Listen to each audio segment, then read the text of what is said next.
માંગરોળ નગરપાલિકા કચેરીમાં મહિલાઓએ મચાવ્યો હોબાળો। વણકરવાસ વિસ્તારની મહિલાઓએ પાણી માટે મચાવ્યો હોબાળો। 9 દિવસે પાણી મળ્યું, પણ એ પણ માત્ર 40 મિનિટ। માંગરોળ મહિલાઓ દ્વારા પાણીના ખાલી બેડા લઈને મહિલાઓ પહોંચ્યા નગરપાલિકા કચેરીમાં અને પાણી આપોના નારા સાથે મચાવ્યો હોબાળો। સરકારની નલ સે જલ યોજના તક માત્ર કાગળ પર હોવાનો લોકોનો આક્ષેપ। તો માંગરોળ નગરપાલિકા કચેરીમાં ચીફ ઓફિસર દ્વારા જણાવ્યું કે માંગરોળ વિસ્તારને પાણી પૂરું પાડતા 6 કૂવામાં એક સાથે પાણી ખૂટી જતા સમસ્યાઓ ઊભી થાય છે। બાકી પાણી પૂરતા પ્રમાણમાં આવશે તેમ જણાવ્યું।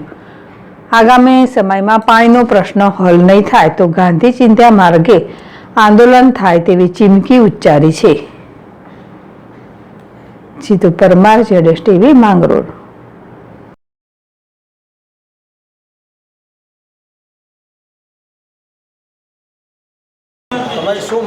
માંગ આવી છે કે અમારા પાણીના પ્રશ્નો અમારા સોલ્વ થાય, અમારી એ માંગ છે। અત્યારે અમે અહીંયા સાહેબને 3 અરજી તો મૂકેલી છે।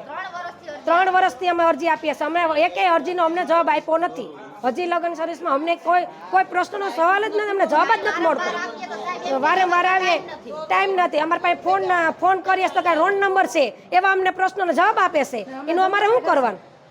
અમે જમ્યા પણ નથી હજી, પણ અટાણે પાણીની 8 દિવસથી અમે રાહ જોઈએ છે। અટાણે પાણી આવ્યું છે, જમવા બેઠા ત્યાંથી ઊભા થઈ ગયા અમે, ને જમ્યું પણ નથી અમે હજી। તો સાહેબ એમ કહે કે હજી સોમવારે પાણી, તો આજનું પાણીનો અમારે પ્રશ્ન શું કરવો એ સાહેબને અમને જણાવે। આવ્યા છે પાણીના પ્રશ્નો માટે, અમારે પાણી આવતું નથી। અમારે 3 વર્ષથી પાણીનો પ્રોબ્લેમ છે। અમે વણકરવાસમાંથી પલોટમાંથી આવેલા છીએ, અમારે અટાણે પાણી આવ્યું છે પણ અમને પાણી આવ્યું નથી। 10 દિવસથી પાણી આવ્યું ને અટાણે પાણી આપ્યું, તમને પાણી આપ્યું નથી। અટાણે અમારા ગોરા ખાલી પડ્યા છે ને અમે માંગરોળ તાલુકામાંથી બોલીએ।